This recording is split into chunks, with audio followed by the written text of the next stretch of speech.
Atlantic মহাসাগর বিজ্ঞানীদের কাছে রহস্যের আরেক নাম হচ্ছে আটলান্টিক, যেটা পুরোটাই ভয়ঙ্কর আর চাঞ্চল্যকর রহস্য দিয়ে ঘেরা। 1912 সালের 15 এপ্রিল 2000+ যাত্রী নিয়ে বিখ্যাত টাইটানিক এই ভয়ঙ্কর আটলান্টিকেই ডুবে যায়, যার মধ্যে মাত্র 700 জন যাত্রী বেঁচে যায় আর 1500 জন যাত্রী ইন্তেকাল করে। বিশ্বের সবচেয়ে ভয়ঙ্কর এবং বিশ্বের সবচেয়ে রহস্যময় যে স্থানটি, যেটার নাম হচ্ছে বারমুডা ট্রায়াঙ্গেল, সেটাও এই আটলান্টিকেই অবস্থিত।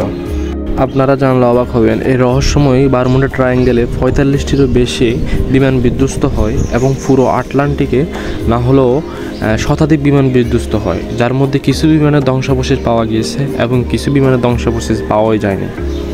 এবার চিন্তা করে দেখেন আটলান্টিক কতটা রহস্যময় এবং কতটা ভয়ঙ্কর। পৃথিবীর 5 ভাগের 1 ভাগ অঞ্চলই হচ্ছে আটলান্টিক। ব্রিটিশ বিজ্ঞানীদের মতে পুরাতন পৃথিবী থেকে নতুন পৃথিবীকে আলাদা করার মাধ্যমে হচ্ছে আটলান্টিক। এর পশ্চিমে হচ্ছে উত্তর আমেরিকা এবং দক্ষিণ আমেরিকা, আর এর পূর্বে হচ্ছে আফ্রিকা এবং হচ্ছে আপনার ইউরোপ। আটলান্টিক মহাসাগর সারা বছরই উত্তপ্ত থাকে। উত্তপ্ত মানেই সারা বছরই এটা ভয়ঙ্কর অবস্থায় থাকে। এটি গ্রিনল্যান্ড এবং নরওয়ের সাগরের মাধ্যমে আর্কটিক মহাসাগরের সাথে মিলিত হয়েছে এবং এটি দক্ষিণ আমেরিকার কেপ হর্নের মাধ্যমে প্রশান্ত মহাসাগরের সাথে মিলিত হয়েছে। পৃথিবীর 5 ভাগের 1 ভাগই হচ্ছে আটলান্টিক মহাসাগর, যার মোট আয়তন 10,67,60,000 বর্গ কিলোমিটার এবং প্রান্তিক মহাসাগর সহ এই মহাসাগরের উপকূলের দৈর্ঘ্য 1,11,866 কিলোমিটার এবং এর গড় গভীরতা 11,962 ফুট। আটলান্টিক মহাসাগর এমন একটি ভয়ঙ্কর মহাসাগর যার জলরাশিকে সবচেয়ে ভয়ঙ্কর জলরাশি হিসাবে বিবেচনা করা হয়।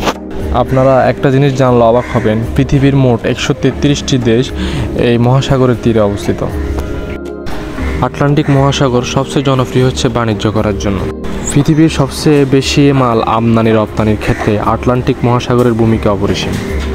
133টি দেশ বাদেও অন্যান্য দেশও এই মহাসাগরের মাধ্যমে অন্য দেশ থেকে মাল নিজের দেশে নিয়ে আসে। সমুদ্রের মাধ্যমে আমেরিকার মাল ইউরোপে পরিবহনের জন্য আটলান্টিক মহাসাগরের কোনো বিকল্প নেই। আপনারা জানেন, বিমানের মাধ্যমে কোনো পণ্য পরিবহন করলে সেটার খরচ অনেক বেশি, বাট জাহাজের মাধ্যমে পরিবহন করলে সেটার খরচ অনেক কম। তাই বেশিরভাগ ব্যবসায়ীরাই সমুদ্রপথের মাধ্যমেই আমেরিকা থেকে ইউরোপে পণ্য পরিবহন করে। 1919 সালেই সর্বপ্রথম বিমানের মাধ্যমে এই মহাসাগরটি পাড়ি দেওয়া হয়। দর্শকবৃন্দ, আসলে সত্যি কথা বলতে আল্লাহ তাআলা যা করেন ভালোর জন্যই করেন। এই আটলান্টিকের জন্যই পৃথিবী আজ এতটা উন্নত হয়েছে বা এক দেশ থেকে অন্য দেশে বাণিজ্য করার একটি মাধ্যম খুঁজে পেয়েছে।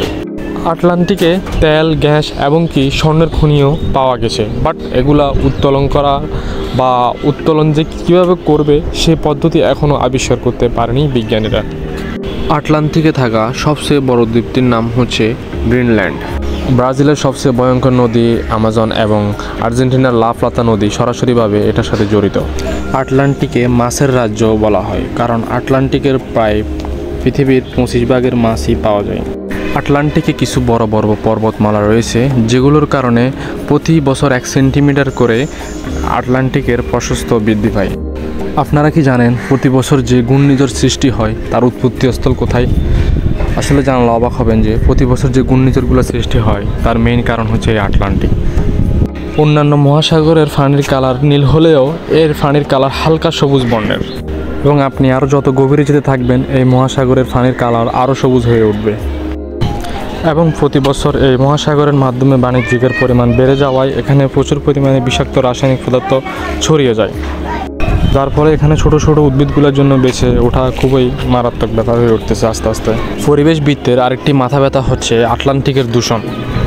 এর দূষণ এতটাই বেড়ে গেছে যে যার কারণে এখানে জলজ উদ্ভিদগুলো বা জলজ প্রাণীগুলো দিন দিন মরে যাচ্ছে এবং এই আটলান্টিকে বাণিজ্য আরও বেড়ে যাওয়ায় এখানে প্রতিনিয়তই রাসায়নিক পদার্থ ছড়িয়ে পড়তেছে, যার জন্য হুমকির মুখে পড়তেছে আটলান্টিকে থাকা মাছগুলোর।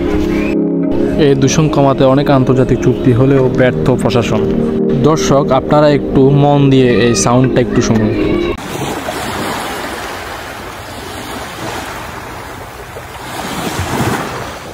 এবার বলুন, এই সমুদ্রের এই সাউন্ডটা কেমন লাগলো? মনকে পুরো শীতল করে দিল না? এবার প্রতিদিন যদি আপনি ঘুম থেকে উঠে যদি আটলান্টিকের এই সাউন্ড শুনেন, মনে করবেন যে আপনি আসলেই স্বর্গে আছেন। আর আমার থেকে এই আটলান্টিকের কথা শুনলেই একটা সাউন্ড কানে বাজে, সেটা হচ্ছে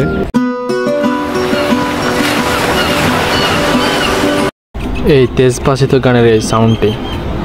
সো গাইস, সম্পূর্ণ ভিডিওটা কেমন লাগলো জানাবেন। যদি ভালো লেগে থাকে অবশ্যই আমাকে লাইক, কমেন্ট এবং সাবস্ক্রাইব করে দিবেন এবং ডেসক্রিপশন বক্সে থাকা আমার ইনস্টাগ্রামে গিয়ে আমাকে ফলো দিয়ে আসবেন।